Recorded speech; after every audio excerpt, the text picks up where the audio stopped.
तो हेलो दोस्तों, स्वागत है आप सब लोगों का हमारे यूट्यूब चैनल फॉरेस्ट मंगा स्पेन चैनल में। तो अब तक हमने देखा था जाओ जिया से क्या रहा होता है। जिया चलो मैं तुम्हें घर छोड़ देता हूँ, तुम चाहे सुबह तक वेट कर लो, लेकिन लीफन वापस नहीं आने वाला।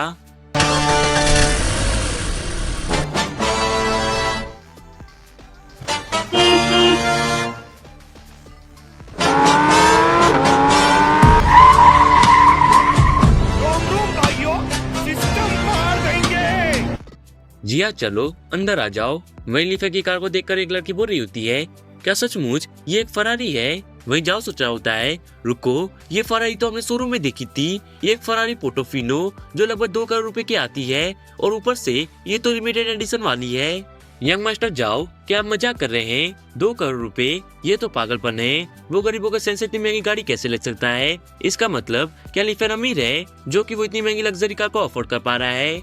फिर हम देखते हैं कि जिया कार में बैठ गई होती है और वो लीफन से कह रही होती है, शुक्रिया लीफन, सच बात तो ये कि ये पहली बार है जब मैं किसी स्पोर्ट्स कार में बैठी हूँ। वाकई तुम्हारी फरारी तो बहुत ही शानदार है। वही बार कार जाओ लीफन की फरारी को देखते हुए सोच रहा होता है, साला फिर से लीफन मुझे हरा दिया। मैं सोचा था कि उसकी गाड़ी का मजाक उड़ाऊंगा, पर ये क्या, उसके पास तो फरारी है। ये मेरे साथ ही क्यों होता है? क्यों? उसकी फरारी के सामने तो मेरी लैंड रोवर बिल्कुल बेकार लग रही है। अब तो ये गाड़ी भी मुझे जलील कर रही है। साली तू फरारी क्यों नहीं है? इतना बोलते हुए वो अपनी कार को लाते मान लगता है। फिर हम देखते हैं कि जाओ कार में बैठकर सोच रहा होता है, उसका मेरे लीफन आज मेरी सबके सामने बेइज्जती की है, तो अब हर कोई मेरी बेइज्जती करेगा, तो अब हर कोई मेरा मजाक उड़ाएगा। अब मैं कैसे समझ में रह पाऊंगा? अगर आज मैंने लीफन को नहीं मारा तो मेरे अंदर का गुस्सा कभी शांत नहीं होगा। लीफन आज तुझे मरना ही पड़ेगा। इतना सोचने के बाद जाओ किसी को कॉल करता है और कॉल पर बात करते हुए बोल रहा होता है, हेलो ये मैं हूँ, तुम समझ गए ना कि तुम्हें क्या करना है?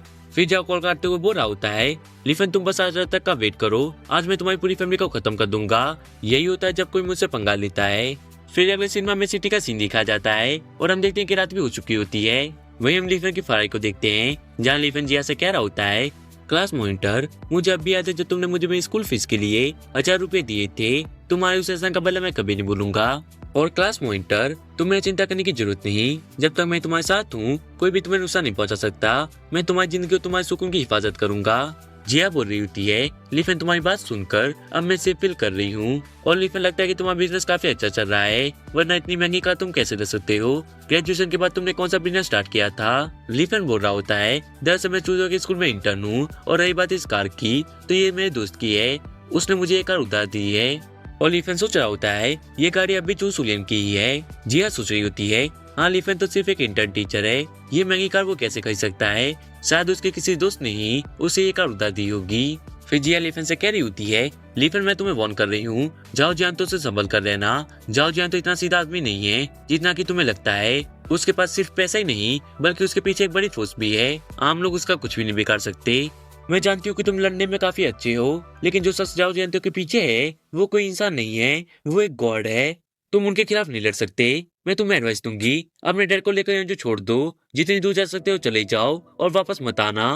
वहीं जिया की बात सुन लीफन सोच रहा होता है, पिछली जिंदगी में जाओ जियांतो ही वो आदमी था जिसकी वजह से जंगली जिया गायब हुई थी, मगर इस बार होटल में जंगली जिया ने ऐसा कुछ भी नहीं किया जिस वजह से जाओ उसे परेशान करे। तभी उसे एक अजीब सी एनर्जी फील होती है और वो सोच रहा होता है, एक डायमेंशनल पोर्टल खुल गया है, मुझे एक एक्सट्रीमिंग की प्रेजेंस फील हो रही है। इनकी करप्शन शुरू हो चुका है, लेकिन ये अभी इतनी कमजोर है कि कोई परमानेंट डैमेज नहीं दे सकती, और ये और वीक और कमजोर लग रहा है। लेकिन ये मॉनिटर के पास कहाँ से आई?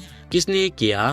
तुम्हें पता होना चाहिए कि एक्सट्रीमिन की वो पावर है जो पूर्णिमा के चांद की इंसेंस से बनती है, और एक एक्सट्रीमिन बॉडी ही इसे अब्सॉर्ब करके कल्टीवेट कर सकती है। ये एक अलग तरीके की पावर है जो नीदरवर्ल्ड से आती है, जो बिल्कुल अपोजिट है मेरी ताइसुआन ट्रू इंसेंस से। ताइसुआन ट्रू इंसेंस ताइसुआन स्क्रिप्चर का पहला हिस्सा है, जो कि एक डिवाइन एबिलिटी है जो एशियन टाइम से चली आ रही है। ये पावर असल में हिबिस्कस ट्री से आई है, जो सूरज की एनर्जी को ऑब्जर्व करके कल्टीवेट करता है। अगर ताइसुआन स्क्रिप्चर को सक्सेसफुली कल्टीवेट कर दिया जाए तो तुम सूरज तक को निकल सकते हो, उसकी एनर्जी से अपनी कल्टीवेशन बेस बढ़ा सकते हो। लेकिन जब तुम इस शानदार रास्ते पर चलते हो तो जितना आगे बढ़ते हो उतना ही इनकी जनरेट होती है। एक्सट्रीम यांग बॉडी इंक की पैदा कर सकती है और एक्सट्रीम इन बॉडी यांग की। इन और यांग एक दूसरे को प्रोड्यूस करते हैं और एक अनंत चक्र बनाते हैं। अपनी पिछली जिंदगी में मैंने ताइसुआन स्क्रिप्चर को कल्टीवेट किया, पर मुझे कभी वो जगह नहीं मिली जहाँ से मुझे इससे आगे जाने का रास्ता मिलता। मैं हजारों सालों तक इमोर्टल रिलम में ढूंढता रहा। एक केव भी मिली जिसमें एक्सट्रीम बॉडी का निशान था, पर मुझे उसमें बॉडी नहीं मिली। बाद में पता चला कि एक्सट्रीम बॉडी तो इमोर्टल रिलम से कब की गायब हो चुकी है। अगर ऐसा ना होता तो मुझे वो 3 ग्रेट हेवनली सुप्रीम गॉड मिलकर भी नहीं मार पाते और ना ही वो मेरी लेटरलेस डिवाइन स्क्रिप्चर को चुरा पाते। पर क्या हुआ अगर उन्होंने मेरा डिवाइन स्क्रिप्चर भी चुरा लिया तो? लेकिन अगर उन्हें एक्सट्रीम बॉडी नहीं मिली तो उनका वो लेटरलेस डिवाइन स्क्रिप्चर किसी काम का ही नहीं। उनके लिए तो वो बस एक बेकार सी बुक निकली। उन 3 हेवनली सुप्रीम गॉड ने सोचा भी नहीं होगा कि जिस चीज के लिए उन्होंने मुझे मारा वो उनके किसी काम की नहीं। वो जो एक्सट्रीम बॉडी उन्हें चाहिए थी वो आज मोटर दुनिया में वापस आई है। लेकिन क्लास मोटर की एक्सट्रीमिंग की अभी भी बहुत ही कमजोर है। अगर उसे एक अच्छी एक्सट्रीमिंग की बॉडी बनानी है तो अभी काफी लंबा रास्ता तय करना पड़ेगा और ये एवोल्यूशन मोटर दुनिया में संभव नहीं है क्योंकि यहाँ की स्पिरिचुअल एनर्जी लगभग खत्म हो चुकी है। ये सिर्फ इमोर्टल वर्ल्ड में जाके ही पॉसिबल हो सकती है। अगर ऐसा है तो मेरा और जंगली जिया का फ्यूचर एक ही है। हम दोनों को इमोर्टल वर्ल्ड जाना होगा, चाहे एक्सट्रीम बॉडी को इवॉल्व करना हो या क्लास मॉनिटर का एहसान चुकाना हो। मुझे हर हाल में क्लास मॉनिटर को इस मोटर दुनिया की परेशानियों से बचाकर इमोर्टल वर्ल्ड ले जाना होगा। वहीं जिया बोल रही होती है, लिफन तुमने कुछ नोटिस किया? हम अभी 5 मिनट पहले इसी रोड पर थे और अब फिर से घूम फिर कर वहीं आ गए हैं। तुम्हें नहीं लगता कि इस रोड के साथ कुछ गड़बड़ है? हाँ, मुझे भी लगता है कि तुम बिल्कुल सही हो। और लिफन सोच रहा होता है, मैं ताइसुआन इमोर्टल सुप्रीम गॉड हूँ, मुझे देखने की जरूरत नहीं, मैं हर जगह से आते हुए खतरे को महसूस कर सकता हूँ। ये हालत बिल्कुल ऐसी लग रही है जैसे हम एक जाल में फंस गए हो जो धीरे धीरे हमारे आसपास का स्पेस कम कर रहा है। धीरे धीरे हम एक खतरनाक जगह की तरफ आगे धकेले जा रहे हैं। जिया बोल रही होती है, लिफन ऐसा लग रहा है जैसे हम वापस वहीं पहुंच गए हैं जहाँ से पहले हम गुजरे थे। देखो, ये बिल्डिंग बिल्कुल वैसी लग रही है जैसी पहले हमने देखी थी। लिफन बोल रहा होता है, क्या ये कोई इल्यूजन है? आखिर कौन हमें फंसाना चाहता है? लेकिन तुझसा इल्यूजन मेरा क्या ही बिगाड़ लेगा। और लिफन सोच रहा होता है, हम इसे इल्यूजन कह रहे हैं लेकिन असल में तो ये घटिया सी हरकत है जिसमें हमें फंसाने की कोशिश की जा रही है।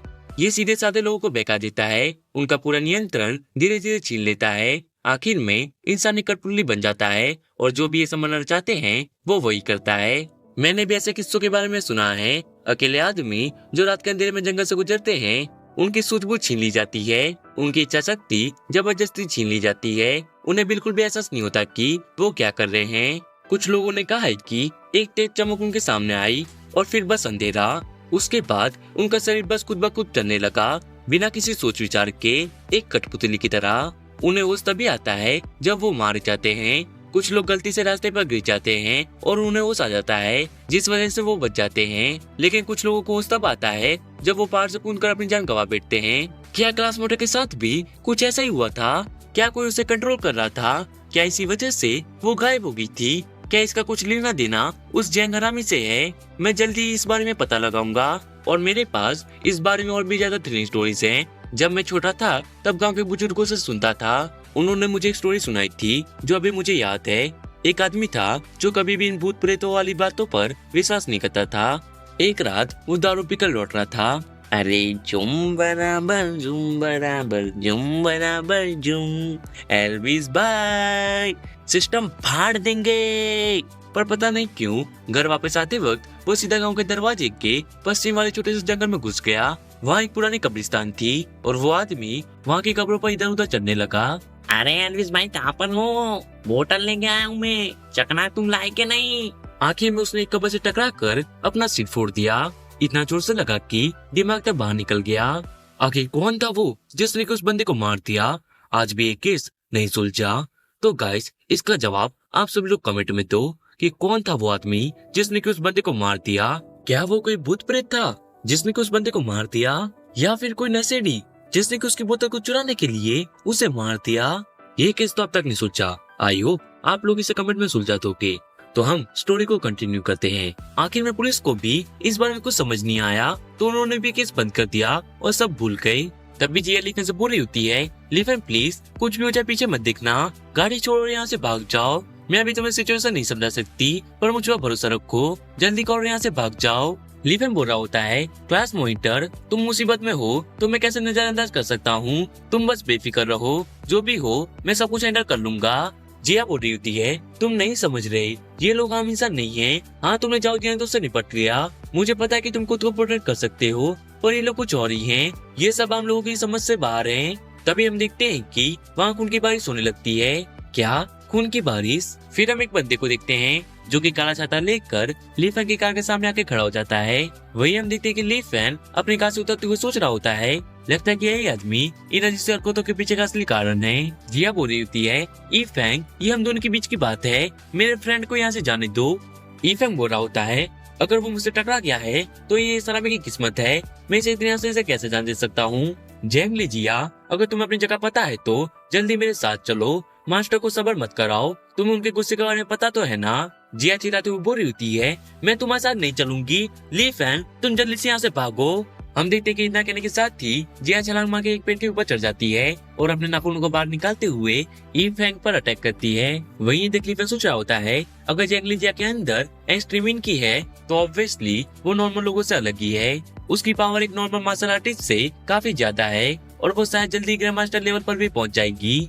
और अभी उसकी पावर को देखकर मैं कह सकता हूँ कि वो जाओ जियांतो से तो काफी पावरफुल है।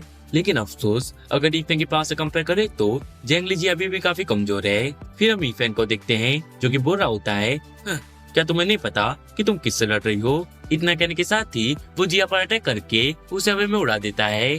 फिर हम देखते हैं कि ली फैंग हवा में मुड़कर जिया को पकड़ लेता है और ली फैंग सोच रहा होता है, बहुत ही क्लोज था, अगर क्लास मॉनिटर पीछे वाली इलेक्ट्रिक पोल से टकरा जाती तो वो बहुत ही ज्यादा इंजर्ड हो जाती। वो तो अच्छा हुआ कि मैंने सही समय पर उसे बचा लिया।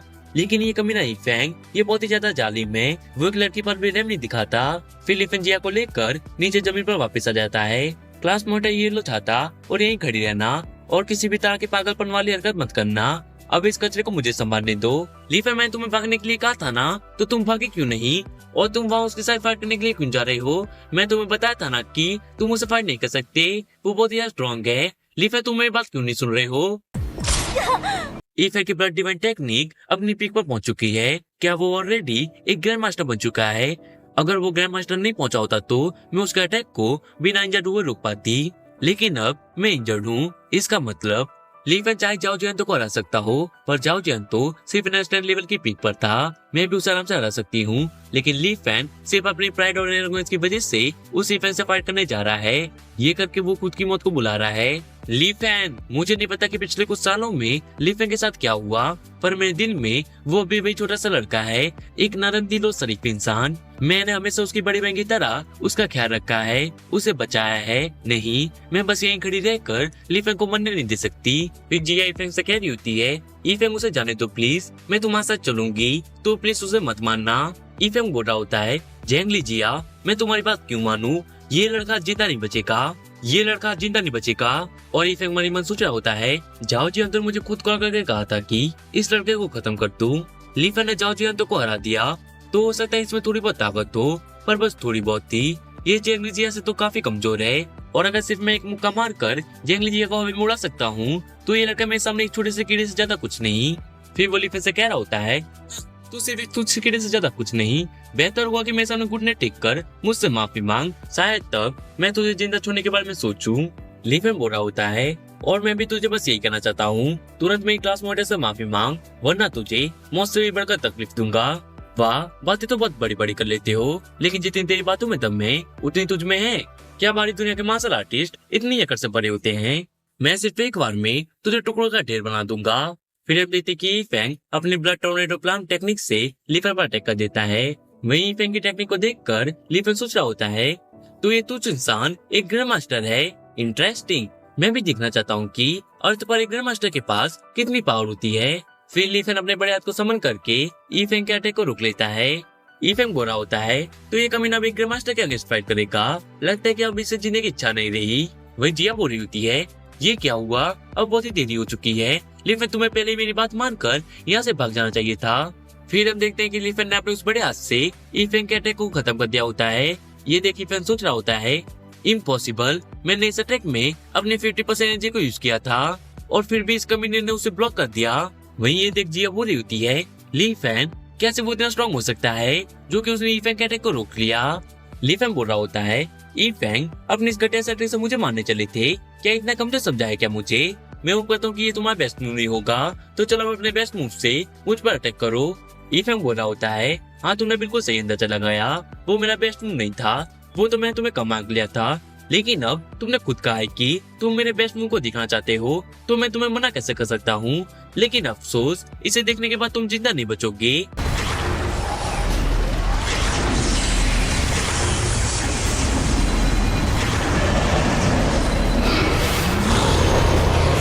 血虎鹰，气，给我吞了这小子！雕虫小技，无上仙童，开！ ये रोशनी बहुत ही ज्यादा है, मुझे कुछ नहीं दिख रहा। रुको, वो क्या है? क्या वो लीफेन है? लीफेन, लीफेन, तुम ठीक तो हो ना? तुम चिंता मत करो, मैं तुम्हें जल्दी बचा लूंगी। आई होप बस तुम्हें कुछ ना हुआ हो। तभी पीछे से लीफेन जिया को देखते हुए खांसते हुए बुरा होता है। क्लास मॉनिटर, मैं यहाँ हूँ। वही जिया लीफेन को जिंदा देखना तुम्हें सोच रही होती है। तो क्या लीफेन एक हिडन मार्शल आर्टिस्ट है? मैं तो लीफेन को छू भी नहीं सकती थी, लेकिन लीफेन ने सिर्फ एक अटैक में उसे हरा दिया। अगर मैंने खुद अपनी आंखों से नहीं देखा होता तो मैं कभी विश्वास ही नहीं करती। फिर हम लीफेन को देखते हैं जो कि बोल रहा होता है। तो ये खून की बारिश अब बंद हो गई। फिर लीफेन जिया की तरफ आगे बढ़ने लगता है। वही लीफेन को अपनी तरफ आते को देख जिया सोच रही होती है, ईफेंग भी लीफेन को नहीं रोक सका। क्या ये वही कमजोर लड़का है जो कि हर बेइज्जती को सह लेता था? क्लास मोटे मैंने कहा था ना, मैं किसी भी प्रॉब्लम को सॉल्व कर सकता हूँ, लेकिन तुम मुझ में बिलीव ही नहीं कर रही थी। जिया बोल रही होती है, लीफेन बात मेरे बिलीव करने या ना करने की नहीं है, तुमने बस मुझे बहुत ही ज्यादा सरप्राइज कर दिया। लेकिन ईफेंग सिर्फ एक ग्रैंड मास्टर का लेवल का कल्टिवेटर है। इससे खतरनाक तो उसका मास्टर ग्रैंड मास्टर चैन जी कॉन्ग। ग्रैंड मास्टर चैन हमेशा से मुझे अपना डिसाइपल बनाना चाहते थे, इसलिए वो मुझे हमेशा से मजबूर करता रहता है। वो चाहता है कि मैं उसकी टेक्निक को सीखूं, पर जब मैंने उसके पावर से भरे इविल की को देखा तो मैंने तुरंत मना कर दिया। और अब तो हाल ये है कि ग्रैंड मास्टर चैन ने जाओ जियांतो को बेचकर मुझे आखिरी वार्निंग दी है। मुझे सिर्फ 3 दिन का वक्त दिया गया है। अगर मैंने उसकी बात नहीं मानी तो वो मुझे किडनैप कर लेगा। शायद तुम्हें ये बात नहीं पता, पर जाओ जियांतो उसका डायरेक्ट डिसाइपल है, वरना तुम खुद ही सोचो वो इतना आकर्षक से कैसे घूमता। लीफेन, तुमने अब तक ग्रैंड मास्टर चैन को नहीं देखा है, इसलिए तुम उसके असली पावर से अनजान हो। ग्रैंड मास्टर चैन इंसान नहीं है, वो एक गॉड है, एक ऑलमाइटी गॉड। मैंने सुना है कि वो एक कल्टिवेटर सेट को इतनी आसानी से मिटा सकता है जैसे किसी चींटियों के झुंड को मिटाना। उसकी पावर हद से ज्यादा भयानक है। लीफेन, मेरी बात सुनो, तुम ग्रैंड मास्टर चैन से नहीं लड़ सकते, तुम्हारे पास अभी वक्त है योंजू छोड़ने का। लीफेन बोल रहा होता है, अगर मैं यहाँ से भाग गया तो वो तुम्हें नुकसान पहुँचाएंगे। हाँ, तुम्हारे लिए ये एक बड़ी मुसीबत हो सकती है, लेकिन मेरी नजरों में ये सिर्फ एक छोटी सी परेशानी है। जिया बोल रही होती है, लीफेन तुम बहुत ही अकड़ रहे हो, मैं क्या करूँ कि तुम मेरी बात मान लो, तुम उसके सामने नहीं टिक पाओगे, तुम बस चले जाओ यहाँ से, मैं नहीं चाहती कि तुम इस मुसीबत में फंसो। लीफेन बोल रहा होता है, क्लास मॉनिटर, तुम्हारे मुझ पर बहुत ही आसान है, तो प्लीज मुझे उन एहसानों की भरपाई करने दो। जिया बोल रही होती है, लीफेन अगर मुझे पहले पता होता ना कि बात यहाँ तक पहुँच जाएगी तो शायद मैं तुम्हें वो 1000 रुपए कभी देती ही नहीं, और न ही आज तुम इस मुसीबत में फंसते। तुम गलत हो, अगर तुमने मुझे वो 1000 रुपए नहीं भी दिए होते तो तभी मैं तुम्हारी मदद करता। ये मत भूलो कि हम अभी फ्रेंड्स हैं। जिया सोच रही होती है, मैं जानती हूँ कि लीफेन ये सब अच्छी नीयत से कर रहा है, लेकिन ग्रैंड मास्टर चैन से लड़कर जीत पाना ये मुमकिन कैसे हो सकता है? उसके पास कई गजब की डिवाइन पावर्स हैं। वो एक ग्रैंड मास्टर को मारने में इतनी आसानी महसूस करता है जितनी कुत्ते को मारने में। फिर अगले सीन में हम देखते हैं कि लीफेन और जिया के घर पहुंच गए होते हैं। फिर जिया वहां से घर के अंदर जाते हुए बोल रही होती है, लीफेन थैंक्स मुझे बचाने के लिए, और हम वापस जाते वक्त केयरफुल रहना, कुछ भी हो सकता है क्योंकि अब तुमने ग्रैंड मास्टर चैन से पंगा ले लिया है। लीफेन बोल रहा होता है, ठीक है, मैं इस बात का ध्यान रखूंगा और पहले मैं सीधा घर ही जाऊंगा। फिर हम देखते हैं कि लीफेन जिया को उसके घर ड्रॉप करने के बाद वहाँ से अपनी कार लेकर निकल गया होता है। फिर लीफेन आधे रास्ते में कहीं अपनी कार को रोकता है और कार की बूट को खोलता है। हम देखते हैं कि कार की बूट में ईफेंग होता है। लीफेन उससे पूछ रहा होता है, बता मुझे कि तेरा वो मास्टर जिसका नाम की चैन है वो कहाँ है? फिर लीफेन ईफेंग की गर्दन को पकड़कर उसे हवा में उठा लेता है और साथ ही साथ सोच रहा होता है, मुझे सिर्फ इन सारी मुसीबतों के पीछे के असली मास्टरमाइंड का पता लगाना है, इसलिए मैंने ईफेंग को जिंदा रखा। मैं क्लासमेट की मदद करना चाहता हूँ ताकि ये परेशानी जड़ से खत्म हो सके। वही ईफेंग बोल रहा होता है, तुम चाहते हो कि मैं अपने मास्टर से गद्दारी करूं? भूल जाओ, तुम्हारी इतनी औकात नहीं। लीफेंग बोल रहा होता है, तुम नहीं बताओगे, लेकिन मैं ताइसो इमोर्टल सुप्रीम गॉड हूँ, लोगों के मुंह खुलवाने के मेरे पास लाखों तरीके हैं, हर बार एक नया तरीका इस्तेमाल करूंगा। तुम जिंदा तो रहोगे लेकिन अपने कुछ बॉडी पार्ट्स को खो दोगे। A few moments later. मैं बताऊंगा, मैं सब कुछ बताऊंगा, बस मुझे छोड़ दो। मेरा मास्टर योंजू के पश्चिमी पहाड़ों में छुपा है, उस पहाड़ का नाम है सेंगमेंग। ये पहाड़ी इलाका 100 किलोमीटर तक फैला है, वहाँ बड़ी बड़ी नदियाँ और जहरीले सांप हैं। क्या तुम उस पहाड़ से वाकिफ हो? यहाँ के आसपास के लोग उस पहाड़ को लेकर कई कहानियां सुनाते हैं। कहते हैं कि पहाड़ में एक माउंटेन गॉड है। पुराने समय में जब शैतानी ताकतें हर जगह तबाही मचा रही थी, तो पूर्णिमा की एक रात गांव वालों ने सुअर और बकरियों की बलि दी थी माउंटेन गॉड से दुआ मांगने के लिए, ताकि वो उन भूत प्रेतों को दबा सके और लोगों को बचा सके। एड्रेस कहते हैं कि असल में वो एक माउंटेन गॉड नहीं, बल्कि एक महान और खतरनाक ओवरलॉर्ड था, जिसे उस पहाड़ के नीचे कैद कर दिया गया था। लेकिन 1930 से 1940 के बीच चाइना में जंग की आग भड़क रही थी। तभी योंजो में कुछ आतंकवादी लोग घुस आए। उन्होंने निर्दोष लोगों को मार डाला, उनके घर जला दिए और हर वो बुरी चीज की जो वो लोग सोच सकते थे। लोकल मिलिट्री ने लोगों को बचाने की पूरी कोशिश की। उन्होंने फैसला किया कि वो सभी सिविलियंस को लेकर सेंगमेन पहाड़ी के रास्ते से योंजो से बाहर निकल जाएंगे। पर उन आतंकवादियों ने ठान लिया था कि एक भी इंसान जिंदा न बचे। उन्होंने 100 से भी ज्यादा लोग भेजे बंदूकों और तोपों के साथ, ताकि उन सिविलियंस का पीछा करके सभी को मारा जा सके। और वो रात एक पूर्णिमा की रात थी। उस जगह का माउंटेन गॉड अपनी लंबी नींद से जाग गया। पूरा पहाड़ कांप उठा। वो गॉड खुद एक पहाड़ के बराबर था। साथ ही भूत और शैतानी आत्मा वहाँ इकट्ठा हुई। पूरी जगह एक जिंदा नरक बन गई थी। आखिर में वो सभी आतंकवादी मारे गए, एक भी जिंदा वापस नहीं गया। वो सब उस पहाड़ की गहराइयों में मर गए। कुछ सालों पहले कुछ लोकल लोगों ने मिलकर एक इंस्पेक्शन टीम बनाई थी, जो सेंगमेन माउंटेन के सच को जान गई थी। लेकिन जैसे ही वो लोग पहाड़ के पास पहुंचे, वहाँ एकदम भूकंप और लैंडस्लाइड हुआ, वैसा जो 100 सालों में एक बार होता है। लोग कहने लगे कि माउंटेन गॉड गुस्सा हो गया है। वो पहाड़ किसी खतरनाक मॉन्स्टर की तरह है, जिसने की खूनी मुंह को खोला हो और न जाने कितने लोगों को निगल लिया हो। उस घटना के बाद किसी की हिम्मत नहीं हुई वापस उस पहाड़ के पास जाने की। यहाँ तक कि लोग उसका नाम लेना भी एक अपशकुन मानते हैं। कहते हैं कि सिर्फ नाम लेने से ही हड्डियां तक कांप जाती हैं। ये सोचकर भी डर लग रहा है कि कहीं माउंटेन गॉड फिर से न जाग जाए। लीफेन सोच रहा होता है, अगर लीफेन की बात सच है तो जरूर चेंजी कोंग के पास कोई ट्रिक होगी उस जगह टिकने और वहाँ अपनी कल्टीवेशन को बढ़ाने के लिए। लेकिन मेरा इंटरेस्ट उस ग्रैंड मास्टर चैन में नहीं, वो एक तुच्छ कीड़ा है जो कि मेरी नजरों में भी नहीं आता। जो चीज मुझे वाकई में एक्साइटेड करती है वो इस सेंगमेन माउंटेन। मेरा इंट्यूशन कहता है कि वो पहाड़ बिल्कुल भी आम नहीं है। वहाँ जरूर कुछ राज छुपा है, कुछ ऐसा जो अब तक किसी ने नहीं देखा।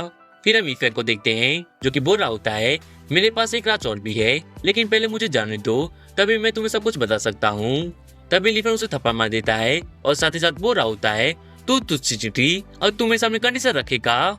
और हम देखते हैं कि लीफेन के पीछे एक ड्रैगन होता है। ये इल्यूजन देखकर ईफेन बहुत ही ज्यादा डर जाता है और वो डरते हुए बोल रहा होता है, मैं बताता हूँ, लेकिन प्लीज मुझे मत मारना।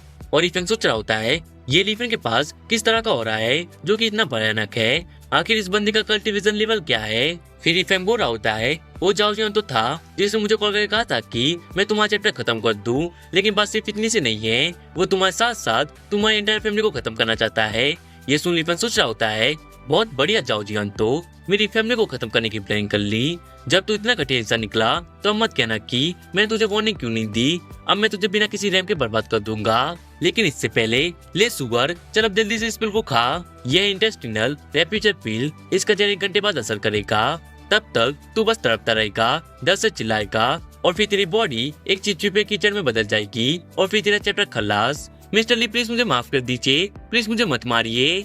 अगर तू मेरी बात मानेगा तो 1 घंटे बाद तुझे इसका एंटीडोट मिल जाएगा। पर अगर भागकर अपने मास्टर के पास मदद लेने गया तो सच बताऊं, इस दुनिया में सिर्फ मैं ही हूँ जो तुझे बचा सकता है। तुझे बिलीव करना तो कर, वरना फिर मर सुअर की मौत। नहीं, मुझे आप पर बिलीव है, आप जो कहोगे मैं वही करूंगा। फिर हम देखते हैं कि लीफ अपनी कार में बैठ गया होता है और वो सोच रहा होता है, जाओ जान, तो बस थोड़ा टाइम और फिर हम दोनों आमने सामने होंगे। तो इसके आगे क्या होगा वो हम देखेंगे नेक्स्ट एपिसोड में। तब तक के लिए थैंक्स फॉर वॉचिंग।